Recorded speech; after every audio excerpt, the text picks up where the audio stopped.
India's voice to the world. I'm Lipakshi Khurana, coming up in the next hour. Hurricane Milton again intensifies to Category 5 as Florida braces for as storm of the century. Thousands flee as Biden urges residents to evacuate. West Asia remains on edge. Israeli Prime Minister Netanyahu warns Lebanon of destruction like Gaza. Japan's PM Ishiba set to dissolve parliament ahead of October 27 snap elections, relying on a divided, fragmented opposition to regain power. Kamala Harris and Donald Trump trade barbs in media as the campaigning enters the final stretch of intensely close U.S. presidential polls. Russian forces capture key villages in eastern Ukrainian town of Toretsk. Zelensky wants missiles, faster results on battlefield.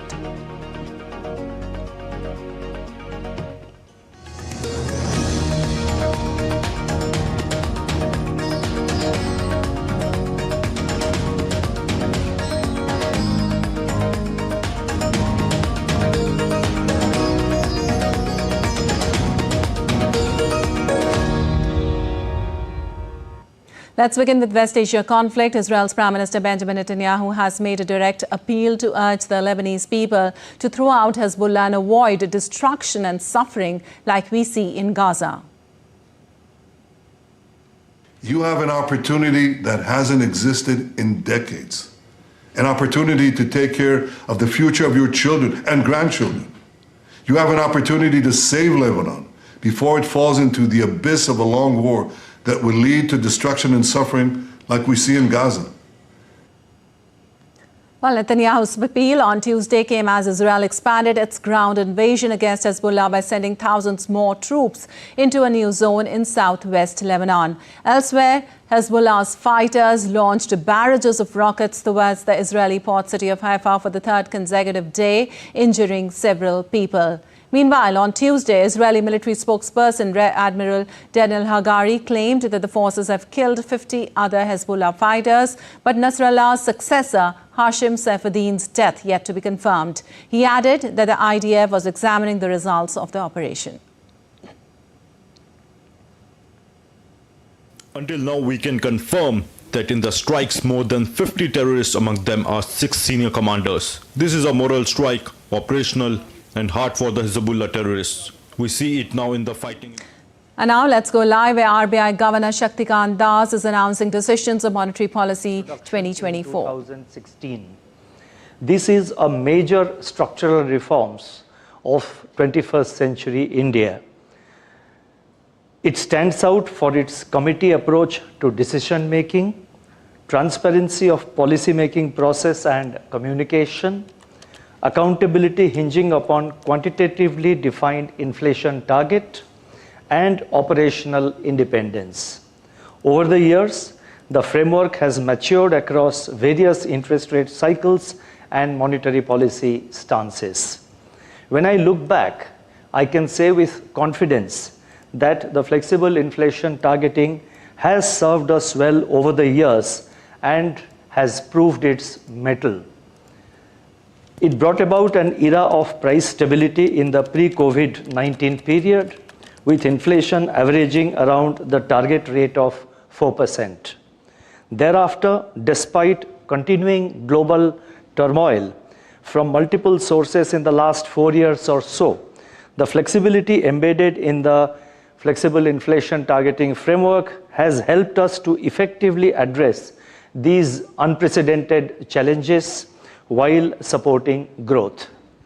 Monetary policy in India was able to respond to the economic slowdown decisively and swiftly in the wake of the COVID-19 pandemic, and again preemptively during the buildup of inflationary pressures after the war began in Ukraine in early 2022.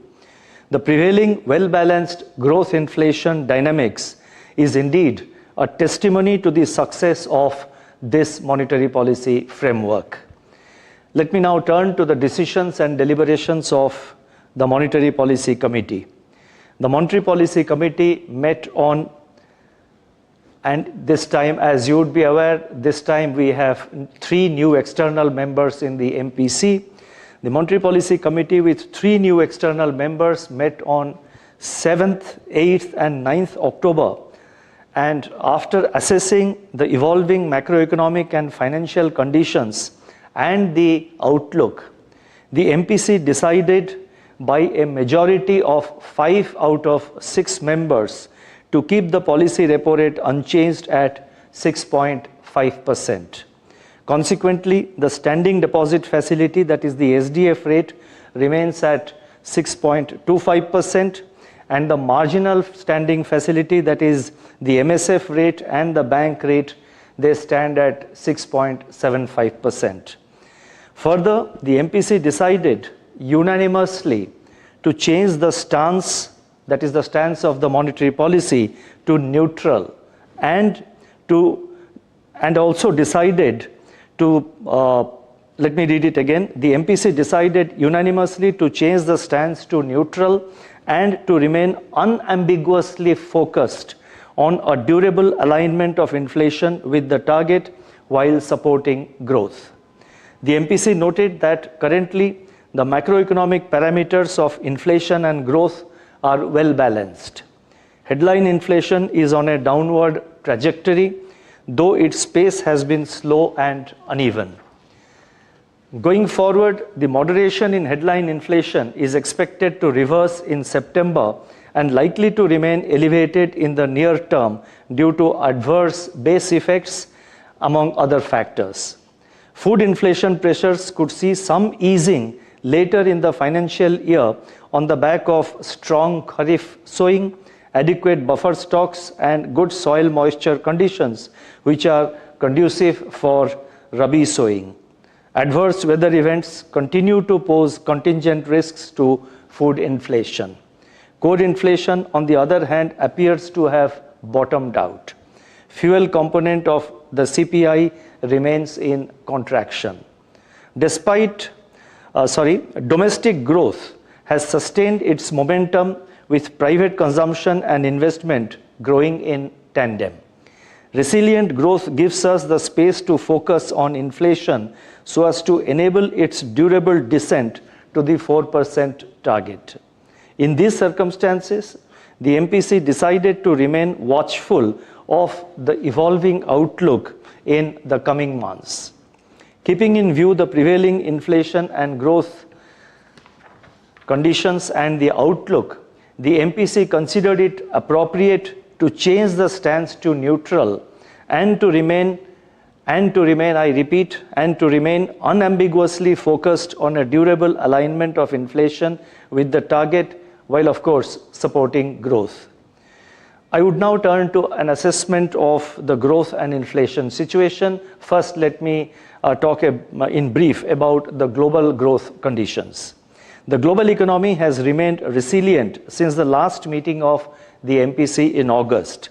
Although downside risks from increasingly intense geopolitical conflicts, geoeconomic fragmentation, financial market volatility, and elevated public debt continue to play out. Manufacturing is showing signs of slowdown while services activity is holding up. World trade is exhibiting improvement. Inflation is softening, supported by lower energy prices. Growing divergence in inflation growth dynamics across countries has resulted in varying monetary policy responses. Let me now turn to domestic growth. Real GDP grew by 6.7% in the first quarter of this financial year, that is 24-25. And this was led by a revival in private consumption and improvement in investment. The share of investment in GDP reached its highest level since 2012-13. Government expenditure, on the other hand, contracted during the first quarter. On the supply side, gross value added, that is GVA, expanded by 6.8%, surpassing the GDP growth, aided by strong industrial and services sector activities. High-frequency indicators available so far suggest that domestic economic activity continues to be steady. The main components from the supply side, that is agriculture, manufacturing, and services, they remain resilient. Agricultural growth has been supported by above normal southwest monsoon rainfall and better kharif sowing. Higher reservoir levels with good moisture conditions of soil augur well for the ensuing Rabi crop. Manufacturing activity is gaining on the back of improving domestic demand, lower input costs, and supportive policy environment from the government. 8 core industries output fell by 1.8% in August on a high base. Excess rainfall also dampened the production in certain sectors such as electricity, coal, and cement in August. The Purchasing Managers Index, that is PMI for manufacturing, at 56.5 for September remained elevated. The services sector continues to grow at a strong pace. PMI services at 57.7 in September indicates robust expansion. On the demand side, rural demand is trending upwards while urban demand continues to hold firm. Government consumption is improving. Investment activity remains buoyant with government capex rebounding from a contraction observed in the first quarter of this year. Private investment also continues to gain steam on the back of expansion in non-food bank credit, higher capacity utilization, and rising investment intentions. On the external front, services exports is supporting overall growth. Looking ahead, India's growth story remains intact as its fundamental drivers, namely consumption and investment demand, are gaining momentum. Prospects of private consumption, the mainstay of aggregate demand, look bright on the back of improved agricultural outlook and rural demand. Sustained buoyancy in services would also support urban demand. Government expenditure of the center and the states is expected to pick up pace in line with the budget estimates. Investment activity would benefit from consumer and business optimism, government's continued thrust on capex, and healthy balance sheets of banks and corporates. Taking all these factors into consideration, real GDP growth for 24-25 is projected at 7.2%, with Q2 at 7%, Q3 at 7.4%, and Q4 7.4%. Real GDP growth for Q1 of next financial year, that is 25-26, is projected at 7.3%. The risks are evenly balanced. I would now like to turn to inflation. Now, as anticipated, headline inflation softened significantly in July and August, with base effect playing a major role in the month of July. Food inflation experienced a certain degree of correction during these 2 months. Considerable divergence, however, was observed within the food subgroups. Now, whatever I am saying, I have given a lot of data in the footnote of my statement, which as usual will be uploaded in the RBI website immediately after I complete my statement. For example, I just now said that considerable divergence, however, was observed within the food subgroups. So this is backed up by the data which I have given in the footnotes. And in fact, all the statements that I am making are backed up by supportive data there in the footnotes. So those of you who are interested may like to have a look at them after it is uploaded. Now, deflation in fuel group deepened on softening electricity and LPG prices. Core inflation, on the other hand, edged up in July and August. The CPI print for the month of September is expected to see a big jump due to unfavorable base effects and pickup in food price momentum. And this would be caused by the lingering effects of a shortfall in production of onion, potato, and chana dal, that is gram, in 2023-24, among other factors. The headline inflation trajectory, however, is projected to sequentially moderate in Q4 of the current financial year due to good Kharif harvest, ample buffer stocks of cereals, and a likely good crop in the ensuing Rabi season. Unexpected weather events and worsening geopolitical conflicts continue as major upside risks to inflation. International crude prices have become volatile in the month of October, that is in the current month. The recent uptick in food and metal prices, and this is very important, the recent uptick in food and metal prices as seen in the FAO, that is Food and Agricultural Organization, and the World Bank price indices for September, if sustained, can add to the upside risks to CPI inflation. Taking into account all these factors, CPI inflation for 2024-25, that is for the current year, is projected at 4.5%, with Q2 at 4.1%, Q3 at 4.8%, and Q4 at 4.2%. CPI inflation for the first quarter, that is Q1 of next financial year, that is 2025-26, is projected at 4.3%. The risks are evenly balanced.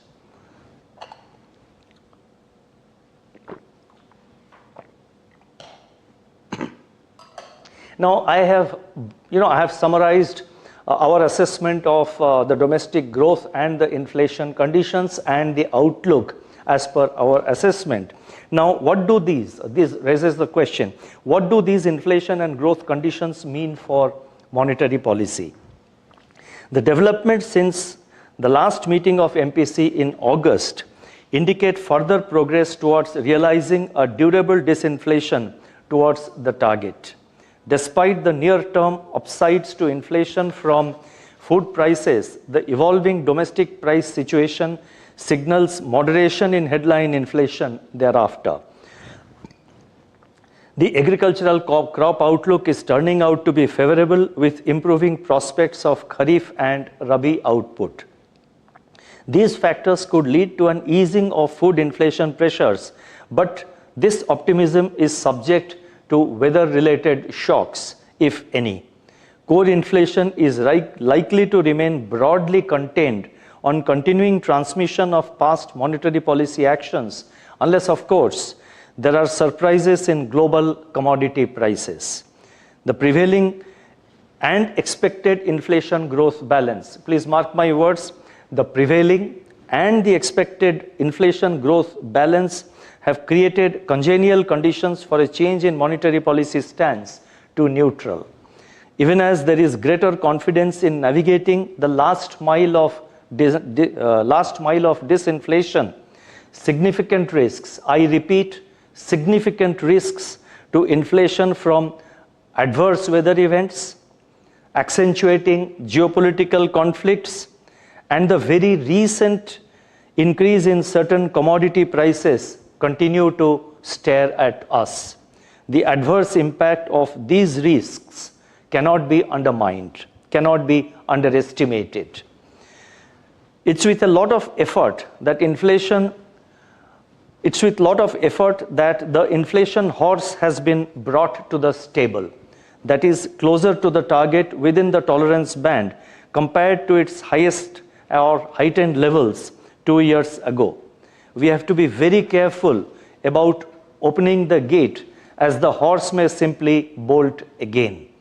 We must keep the horse in tight leash so that we do not lose control. Going forward, we need to closely monitor the evolving conditions for further confirmation of the disinflationary impulses. I would now like to turn to the liquidity and financial market conditions. System liquidity remained in surplus during August and September, and also in early October, with a pickup in government spending and decline in currency in circulation. Liquidity conditions, however, had turned into deficit for a brief period during the latter half of September with the buildup of government cash balances on account of tax-related outflows. In sync with the shifting liquidity conditions, the Reserve Bank proactively conducted two-way operations to ensure alignment of interbank overnight rate with the policy repo rate. Across the term money market segments, the yields on 3-month treasury bills, that is T-bills, and commercial papers issued by non-banking financial companies, that is NBFCs, eased, while that on certificates of deposits firmed up marginally. The 10-year G-Sec yield softened in August-September on global and domestic cues, including policy pivot in the United States and also in some major economies.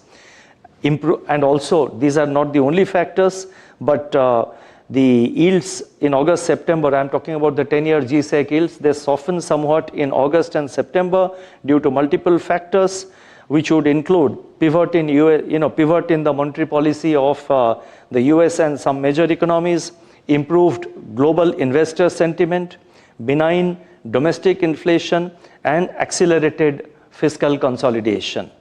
The term premium, that is 10-year G-Sec yield minus 3-month T-bills yield, has remained stable in the recent few months. Transmission to the credit market has been satisfactory. Moving forward, the Reserve Bank will continue to be nimble and flexible in its liquidity management operations.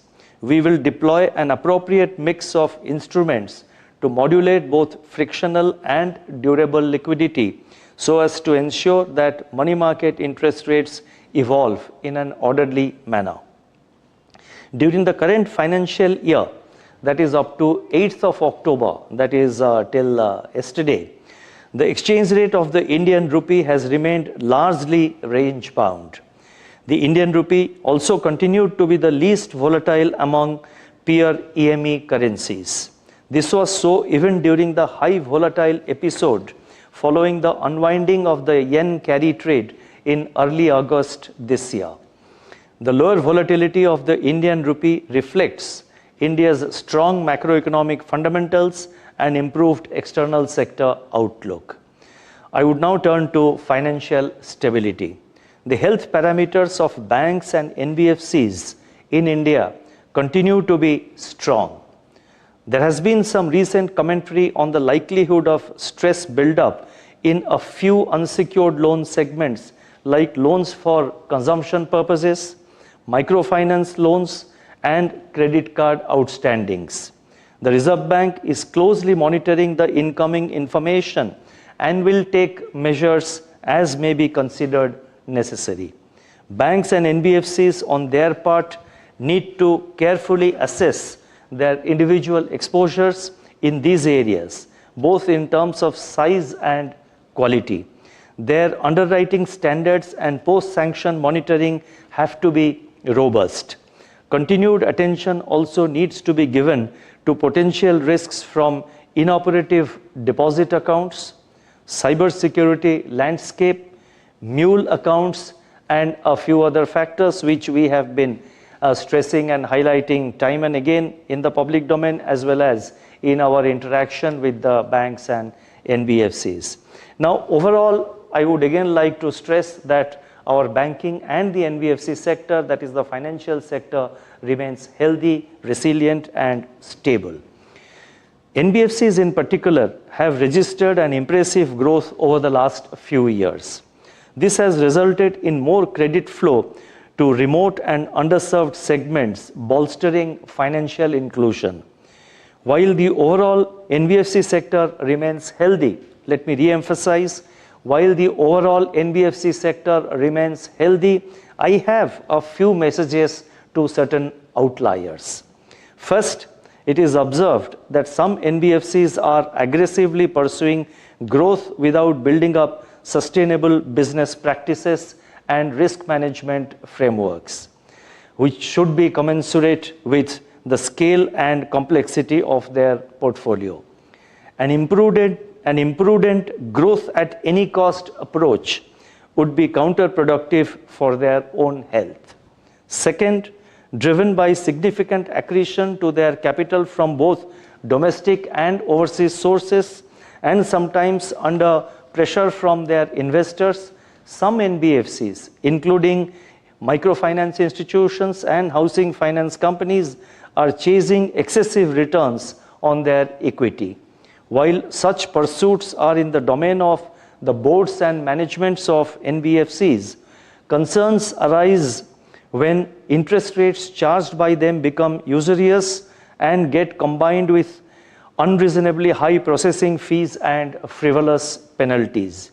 These practices are sometimes further accentuated by what appears to be a push effect as business targets drive retail credit growth rather than its actual demand. I am not generalizing it for the whole NBFC sector. There are certain NBFCs where it is happening bilaterally. We are engaged with them, but I think this is a message which it's important not only for these outliers to keep in mind, but I think this should act as a guidance for the entire sector.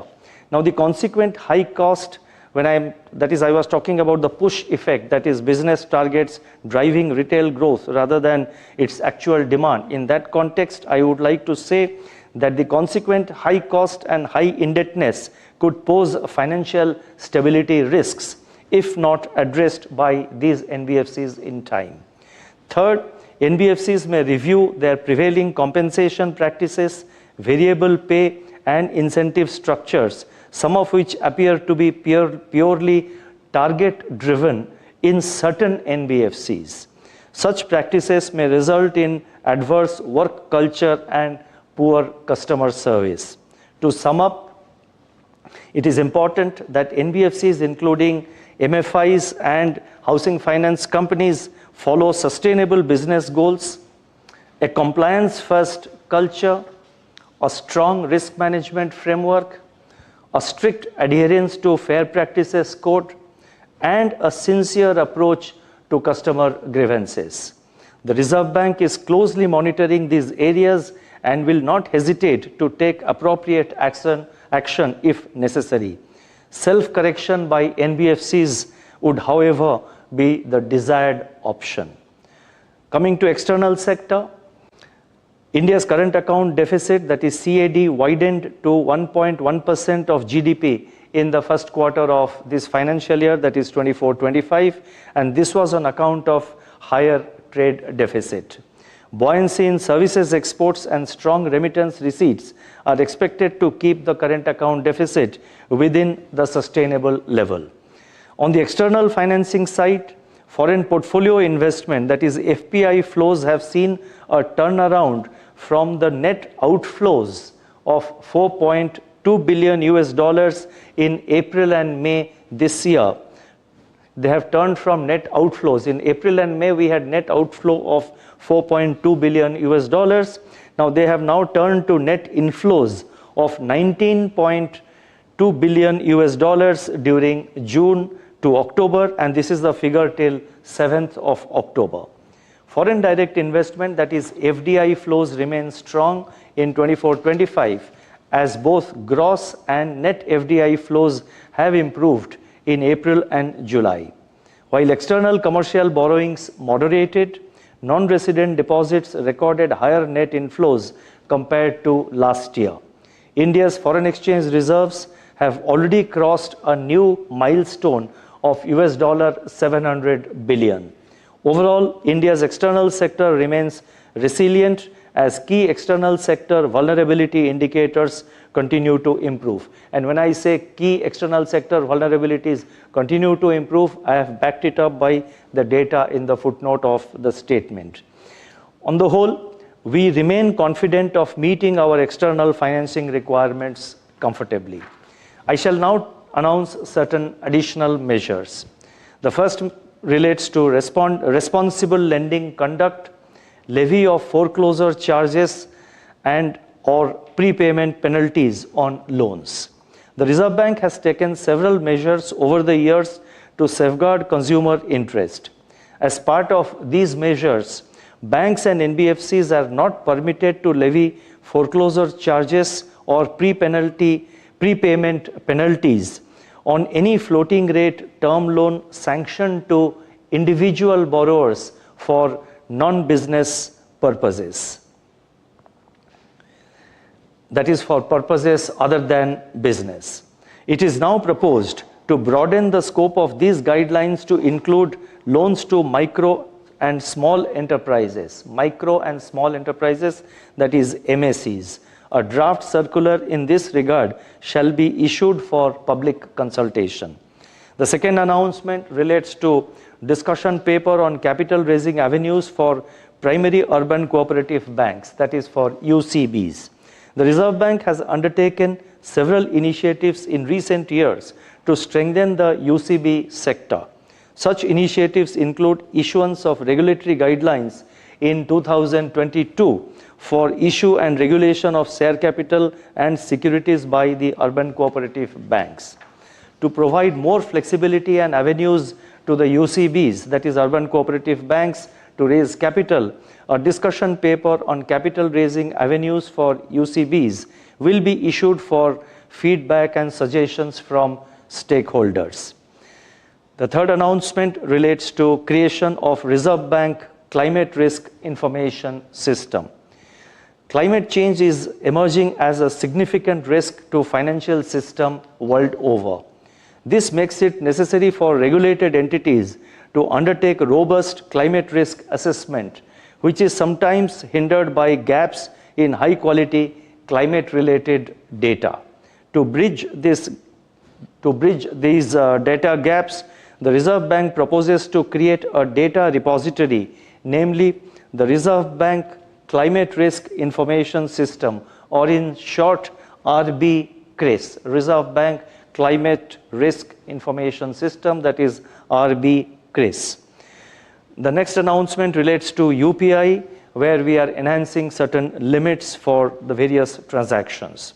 UPI has transformed India's financial landscape by making digital payments accessible and inclusive through continuous innovation and adaptation. To further encourage wider adoption of UPI and make it more inclusive, it has been decided first to enhance the per transaction limit, in UPI 123 Pay from rupees 5,000 to rupees 10,000. And second, it has also been decided to increase the UPI Lite wallet limit from rupees 2,000 to rupees 5,000 and per transaction limit from rupees 500 to rupees 100. The final announcement relates to introduction of beneficiary account name lookup facility. Let me explain what it means. At present, UPI and Immediate Payment Service, that is IMPS, provide a facility for the remitter of funds to verify the name of the receiver of the funds, that is the beneficiary, before executing a payment transaction. It is now proposed to introduce such a facility for RTGS as well as the NEFT systems. This facility will enable the remitter to verify the name of the account holder before effecting funds transfer to him or her through RTGS or NEFT. This facility will also have the effect of reducing the possibility of wrong credits and frauds. Let me now conclude. Today, the Indian economy presents a picture of stability and strength. The balance between inflation and growth is well poised. India's growth story remains intact. Inflation is on a declining path, although we still have a distance to cover. The external sector demonstrates the strength of the economy. Forex reserves are scaling new peaks. Fiscal consolidation is underway. The financial sector remains sound and resilient. Global investor optimism in India's prospects is perhaps at its highest ever. We are, however, not complacent. I repeat, we are not complacent, especially amidst the rapidly evolving global conditions. The monetary policy action today reflects the MPC's assessment that at the current juncture, it would be appropriate to have greater flexibility and optionality to act in sync with the evolving conditions and the outlook.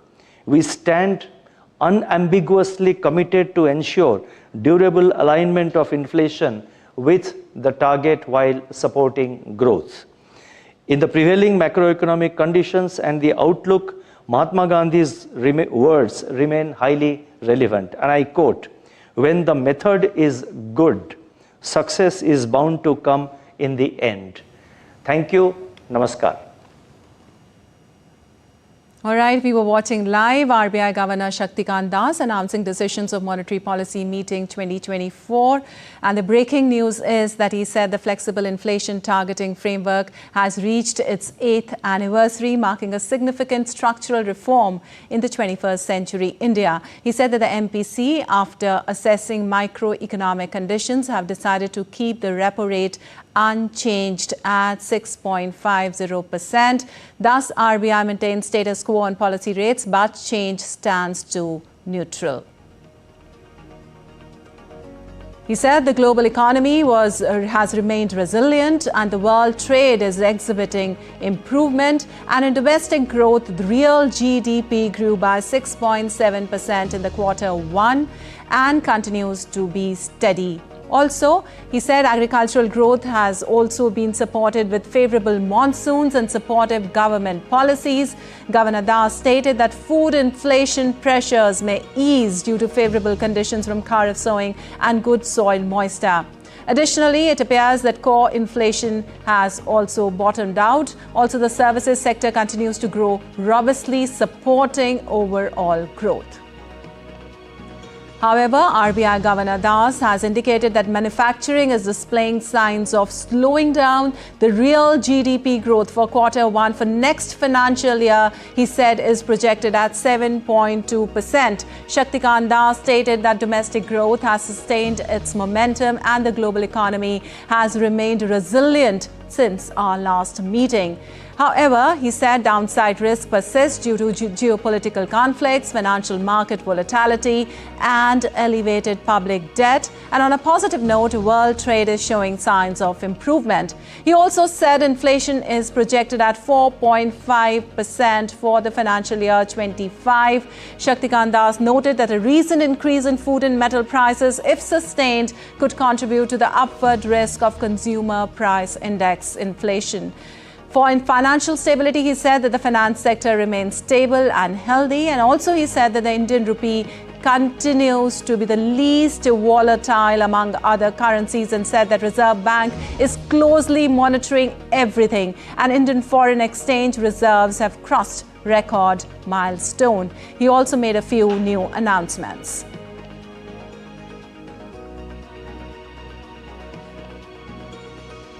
And time now for a short break. We'll be back in a short while.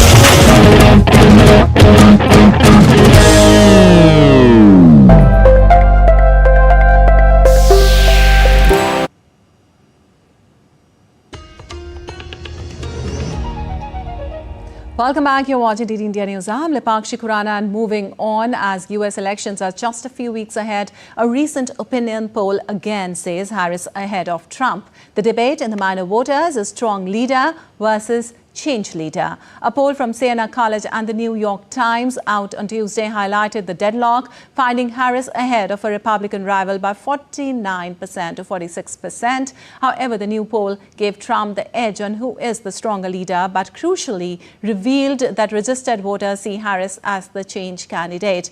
In the 7 battleground states seen as likely to determine the election, the race is even tighter. In between, Democrat Kamala Harris and Republican Donald Trump exchanged barbs over the radio on Tuesday as they reached out to the few remaining undecided voters in the final stretch of an election seen as one of the closest in modern U.S. history.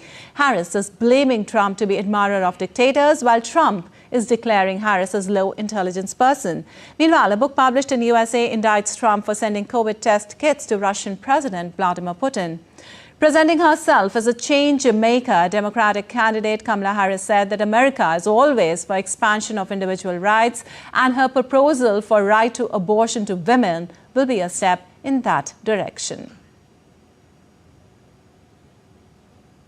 He hand-selected 3 members of the United States Supreme Court to do exactly what they did, take away the right of an individual to make decisions about their own body. Like, I ask people to take a step back. You have basically now a system that says you as an individual do not have the right to make a decision about your own body. The government has the right to make that decision for you. The strength of America includes that we have been committed as Americans, it's part of our spirit, to the expansion of rights. An update on Hurricane Milton now. Hurricane Milton takes aim at Florida's battered Gulf Coast as an enormous Category 5 storm on Tuesday, triggering massive traffic jams and fuel shortages already. Hurricane Milton is being dubbed as extremely dangerous storm of the century. Officials have ordered over 1 million people to flee before it slams into the Tampa Bay area late on Wednesday or early Thursday. Milton threatens a stretch of Florida's densely populated west coast that is still reeling from the devastating Hurricane Helene less than 2 weeks ago. A direct hit on the bay would be the first since 1921, that is more than a century. Tampa Mayor Jane Castor warned people against riding out the storm, calling Helene a mere wake-up call.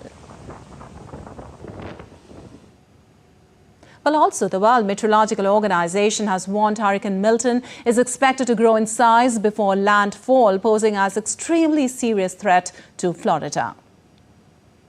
The WMO has also predicted fluctuations in the strength of the Milton, adding that it is forecast to remain an extremely dangerous hurricane throughout the landfall. The WMO spokesperson Claire Nullis said in addition to Milton, there are currently 2 other hurricanes in the Atlantic at the moment, Leslie and Kirk. Milton, according to the latest forecasts from the US National Hurricane Center, will likely make landfall in Florida Wednesday night, local time. The maximum sustained winds at the moment are 250 kilometers an hour. And this is a powerful Category 4. Milton sort of reached a Category 5 yesterday, and the National Hurricane Center is saying that, fluctuations in the strength are likely, but whatever, regardless, Milton, and I quote, is forecast to remain an extremely dangerous hurricane through landfall in Florida. While U.S. President Joe Biden on Tuesday urged those who have been ordered to leave before Hurricane Milton makes landfall in Florida to evacuate now, he also added that it was a matter of life and death. Importantly, I've urged everyone currently located in Hurricane Milton's path to listen to local officials and follow safety instructions. You all have been reporting on the highways, shoulders being opened, everybody's heading out. And if you're under evacuation orders, you should evacuate now. You should have already evacuated. It's a matter of life and death, and that's not hyperbole. It's a matter of life and death. Meanwhile, storefronts in Florida's Frontiers are all boarded up and protected with barriers as many residents seek shelter away from their homes before Hurricane Milton hits. Now a Category 5 storm, Milton exploded on Monday into one of the most intense Atlantic hurricanes on record. Hurricane Milton packed maximum sustained winds of 270 km per hour as per the U.S. National Hurricane Center, putting it at the highest level on the 5-step Saffir-Simpson scale. At present, the eye of the storm is about 710 kilometers southwest of Tampa, moving east and northeast at a speed of 16 kilometers per hour. Meanwhile, personnel from the U.S. Army have arrived in Marshall, North Carolina to help the residents clear debris from homes and businesses left in the wake of Hurricane Helene. Relief efforts continue across much of the U.S. southeast after Helene made landfall in Florida on September 26th. The storm killed over 200 people and caused billions of dollars in damage across 6 states. As recovery continues, several U.S. states are now bracing for the arrival of Hurricane Milton, which on Tuesday headed towards Florida's Gulf Coast. More than 1 million residents have been ordered to evacuate before the storm reaches the Tampa Bay area. Well, Hurricanes Milton and Helene are putting new pressure on the U.S. government's emergency response agency, FEMA, which is already short of money, hit by a politics-fueled disinformation campaign and burdened by its past failures in handling massive storms. The Federal Emergency Management Agency is a U.S. government agency. Its mission is to help people before, during, and after the disasters. Its reputation was battered by its poor handling of Hurricane Katrina in 2005. FEMA has a workforce of 20,000 people that can swell to more than 50,000 active members during major disasters. FEMA says only 9% of its disaster response workforce is available for Milton. It also does not have enough funding for the remainder of the hurricane season. In addition to real-life disasters, the agency has battled a slew of false rumors about how its funds have been used. In 2005, Hurricane Katrina devastated the Gulf of Mexico coast and caused more than 1,800 deaths.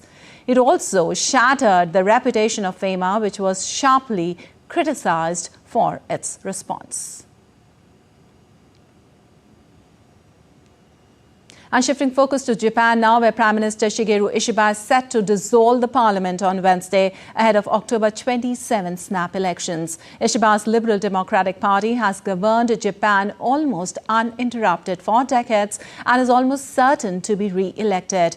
Ishiba replaced Fumio Kishida, whose government had suffered from record low approval ratings due partly to slush fund scandals that stoked distrust in the LDP and voter discontent over rising prices. Over the weekend, Ishiba announced that the LDP will not endorse some disgraced party members implicated in the political funding scandal in the upcoming election.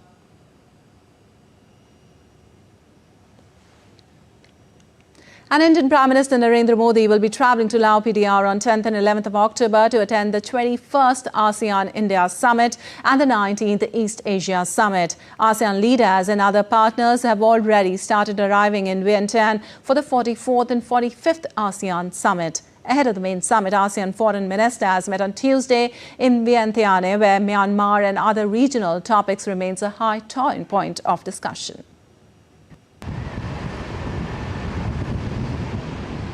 Foreign ministers of the Association of Southeast Asian Nations meet ahead of the 44th ASEAN Summit in Vientiane from 9th to 11th of October. Ahead of the summit, foreign ministers and delegates from Southeast Asian nations joined in a meeting in Vientiane on Tuesday, stressing that the region's concerted effort is much needed amid the current geopolitical climate. Our meeting is held when the region and the world continue to face with rapidly changing and complex geopolitical and geo-economic landscape that presents both opportunity and challenges. ASEAN concerted effort is needed to respond proactively and effectively to these challenges with a view to maintaining and promoting regional and global peace, stability and prosperity, as well as to maintaining ASEAN relevance and centrality as a primary driving force in evolving regional architecture. permanent secretary at the Myanmar Foreign Ministry, Ong Kor Mo, is attending the meeting as the country is set to send a representative to the regional summit for the first time in 3 years. Indonesia hosted talks on the Myanmar conflict last week involving ASEAN, the European Union and the United Nations, as well as numerous anti-junta groups. Malaysia takes over as ASEAN chair after the summit, and Foreign Minister Mohammed Hassan said Jakarta meeting showed that talks must involve all parties in Myanmar.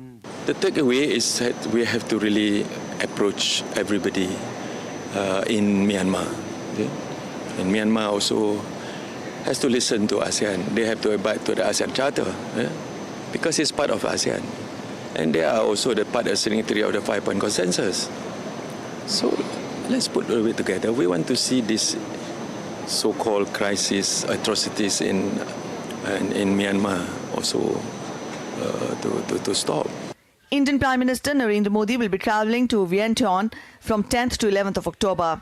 During his visit, Prime Minister will participate in the 21st ASEAN-India Summit and the 19th East Asia Summit. Prime Minister Modi's visit to Laos coincides with the 10th anniversary of India's Act East policy, highlighting the significance of relations with ASEAN as a cornerstone of India's regional strategy and its Indo-Pacific vision.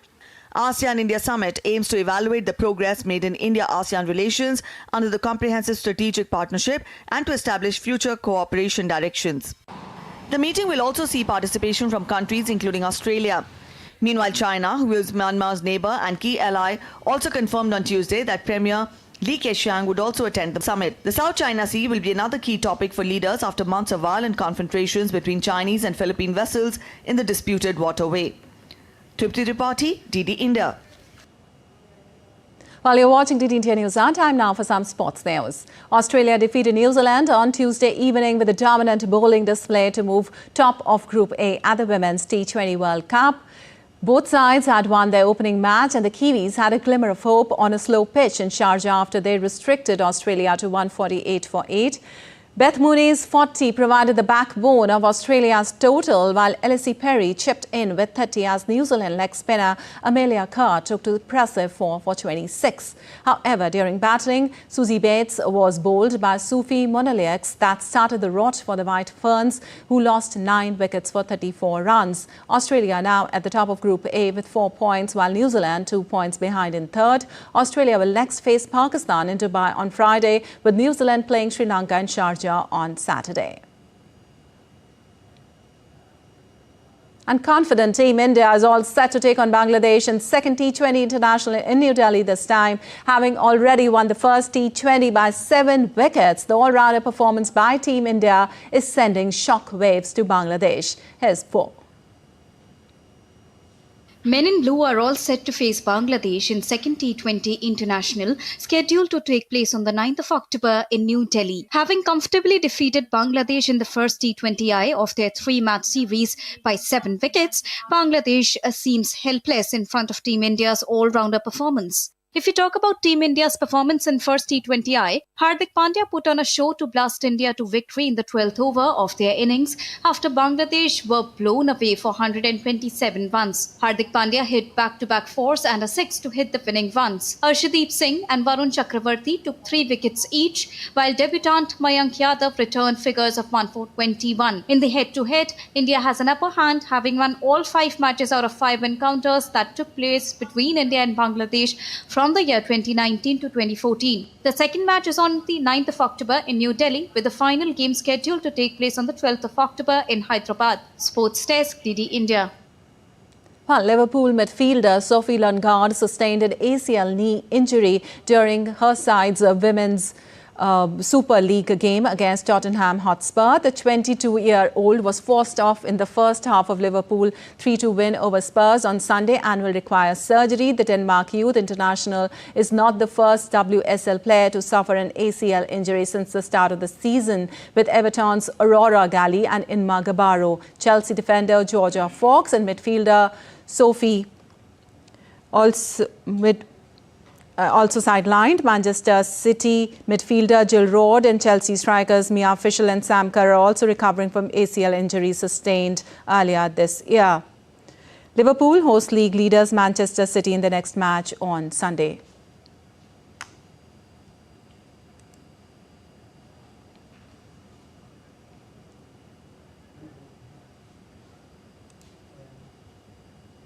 Well, that's all for this edition of DD India News Hour. Thanks for watching.